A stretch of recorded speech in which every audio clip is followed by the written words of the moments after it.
Hey everybody, and welcome back to another Stoneforge gaming video. And today we're going to be taking a look at the Monsterpocalypse starter set that I recently finished up. Now this is the Protectors starter set. This is basically this is the one side of what you need to play the game. Basically, other than the other side's models, you get everything that you could really need, at least to start for the first couple of games, at least for a one monster game. So basically the protectors, from my understanding, these are like the human forces, kind of the Pacific Rim style human forces, but that are in giant robots instead of monsters. And the next, I think what I'm going to do for my two combo, I think I'm going to get a set of I believe they're called the pterosaurs. Basically whatever the big Godzilla monsters are. But anyways, this was my first foray into it because I wanted to get the starter set and kind of see what that looks like. My dad had gotten the other box set, which is this is the Protectors. He got the Destruction or Destroyers box set that has I believe it's called the Planet Eaters. So those are like a type of alien race or whatever that comes down. So you can see here in this set, you get basically 6 models, 5 of them being these smaller, four of them are these tanks. One of them is kind of a specialty sort of tank. It has a slightly better stats than the original, the rest of the regular ones anyways. And then you have kind of this repair truck sort of deal. And then you have, each starter set comes with one giant monster, which is basically kind of what this game is about. So if those of you who are not familiar with Monsterpocalypse, it is, imagine if you will, like I say, Pacific Rim, I just stated that, or if you go back to where my love of this sort of stuff started, which was Godzilla, King Kong, all that sort of stuff. Basically, those old giant monster mash 'em up sort of fight movies, the versus movies that they used to do back in the day. That they're kind of starting to bring back. This is a game that basically allows you to play that. So basically, what this is all these tiny little things are people or smaller monsters or things like that. They're kind of the more street level version of like what's going on, while the big giant monsters kind of run in and beat the crap out of each other. So it's pretty interesting. These, like I say, these are the 6 models. You also get some paper make buildings and things like that in there, but all in all, just a ton of great stuff, and I loved painting these up, and I think I'm going to love painting up a whole other faction and some additional models and stuff like that for it as well. And again, to start off the game, you'll need 6 models to play, at least on one side. So you could even technically paint up 2 boxes and have one of your buddies try it out, and if they're not used to miniature wargaming or anything like that, it'd be an easy enough game where you could just kind of sit down, and I believe it played on like a 2x2 or a 3x3 a little mat, and it's quick enough game. It plays in about 45 minutes to an hour and a half, depending on how many giant monsters you're fighting with.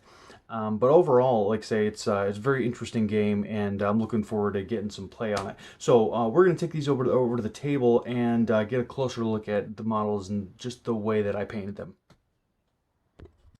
So here we have the Monsterpocalypse Protector starter set that I had finished up recently. So I try to do some interesting techniques with this particular set, in that the scale is obviously very different than a lot of other scales that you're going to be working in. I don't even know what you would necessarily consider the scale, because of the fact that this thing here, which is roughly the size of, it's about 3 times the height of a normal 28 millimeter like model. So you got a high elf here just to kind of have for scale. But it's about 3 times that height, and that would be maybe like a large giant or a medium-sized giant. It's not even the size of the Warhammer giant that they had back several years ago. They're decently large, but this could be the size of a large ogre or basically any monster from any game. And so, but this is supposed to be the scale of something along the lines of Godzilla or Mechagodzilla or something like that, where it's this 300-foot tall monstrosity that basically these are tanks in that scale. So it's kind of hard to figure out maybe exactly how you should paint them. I've seen a lot of people that will paint them in using kind of normal techniques where they'll just kind of do all their basic stuff the same way that they would with a lot of normal models. What I decided to do was something that was a little bit different. And what I did is I did at least for the smaller stuff. You can see here, if you take this one's a great example here because it has such a flat top to it. Basically, you can see here where the top of it is it got this brighter hue to it, and then on the sides here, it immediately kind of as you get past the edges where you would see basically where the light would be hitting, it immediately darkens up. And now how I did that was I used my airbrush in order to, I did basically a black to a white gradient in my color. So basically on the bottom there, I sprayed from the bottom in basically a solid black, and then I used 2 layers of gray kind of going up, and then 1 layer of pure white spraying down from the top in a zenithal style highlighting. But because these models are so small, what I did was I then used glazes, thinned out glazes, to kind of pick out all the details. Now, you'll see this a lot, especially now that there is the Citadel contrast paint line. So I basically did that without that particular line because those paints had not come out yet. Probably would have used that same exact idea, like say if I had gotten my hands on those, but like say it's just one of those things. I kind of made do with what I had, which was basically glazes, and then I turned them into kind of the same sort of technique. So what I did was I kind of glazed them, and then I washed like the main bodies of these tanks, and then I kind of picked out the various details with different glazes, which are like say the lights, and then I used like different bits, like so on the guns, and then on the tracks there, the little X's here. On the front, and then some different little bits and bobs. I added like say a yellow glaze, and then a black kind of dark grayish glaze, just to kind of make some of the different details stand out a little bit differently. And then I kind of just dry brushed up the base in a standard gray. And I did that for all these 5 pieces down here. And then on a larger scale, I did the same thing with this model here. This basically, I believe it's like Protector X or something like that. I can't remember, the Defender X or something. But basically what I did was I did the same techniques. I did a zenithal style highlighting, and then I did kind of a glaze over the whole thing. And I did various glazes. So you have basically some different glazes inside of the bits here where you've got these like glowing reactor sort of deals.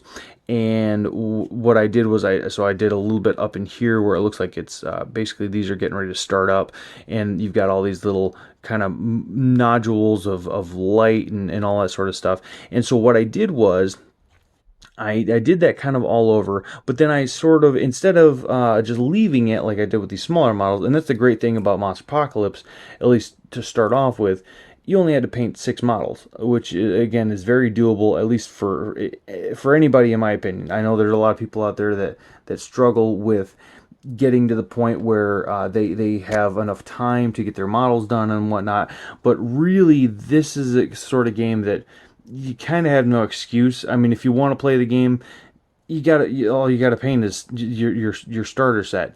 I'm gonna be going back and getting the pterosaurs starter. Well, I don't think they have a starter, but I just basically the pterosaurs miniatures because I love me some Godzilla. And but basically the pterosaurs and the protector are basically the whatever the human faction is. I just keep calling them the protectors, but I think there's a different sub faction or whatever. they are actually allies. So for some reason, kind of like how Godzilla is in a lot of the movies, where it's not like they're not like buddy buddy with Godzilla, but they will sometimes work side by side when there's like a basically a planet destroying monstrosity that'll show up out of space and time or something crazy like that. And so what I'm going to do is I'm going to use this set, and then I'm going to get my pterosaur set and kind of use those together as kind of the humans fighting alongside with the giant lizard monster thing. But and then one of the other things I did was I picked out with some metallics and then kind of washed those with some black. And then what I did was I actually went back over them with a higher highlight of metallic, just to kind of give them some depth to the metallic areas. And then on top of that, what I did was I did a rather long drawn out process of edge highlighting every tiny little detail of this thing, basically where you have the blue in a edge highlight of a white, and you can see all the details here that I did that with, and that took some time. I'm not gonna lie, it was I halfway through was like, why did I decide to do this?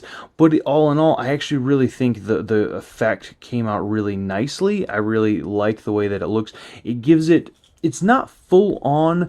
If you guys are familiar with Epic Duck Studios and the way he does his comic book style models for Monsterpocalypse and some different stuff, it's not exactly the same way that he does his, but it's kind of maybe in that same vein, that it's not necessarily the most realistic version of painting, but it's a very stylistic choice, and for something that is supposed to be kind of working on the same level of like a 70s Godzilla monster kind of over the top look. I just really like that, so that's what I went with this Giant Protector X, and then kind of like say left the other ones a little more drab, because again, they're little tiny tanks and whatnot. They don't, their significance in the game is overshadowed very much by the giant monster or robot or whatever. So if you guys are fans of that sort of stuff, of the old versus movies that from Toho or Gamera, or like say Godzilla and Mechagodzilla and King Kong and all those ones, which I'm a huge fan of that stuff from way back. If you're a fan of that sort of stuff and you're also a miniature war gamer or a gamer of any kind, I would highly suggest Monsterpocalypse, because they fixed one of the biggest aspects of this game, which I always hated back in the day when it was a trading, or it was a collectible game, which was the fact that it was collectible. I hated that. You could never get a full set to really play anything. Now it's a full-on like miniature skirmish style game that you go out, buy the models that you want to, play the factions that you want to, and you just go from there. And like say, it's fun, it's quick. You play it in about 45 minutes to an hour, maybe an hour and a half if you got multiple giant monsters running around on both sides. But really, at the end of the day, these models are, and like I say, I think they're all resin cast, if I'm not mistaken.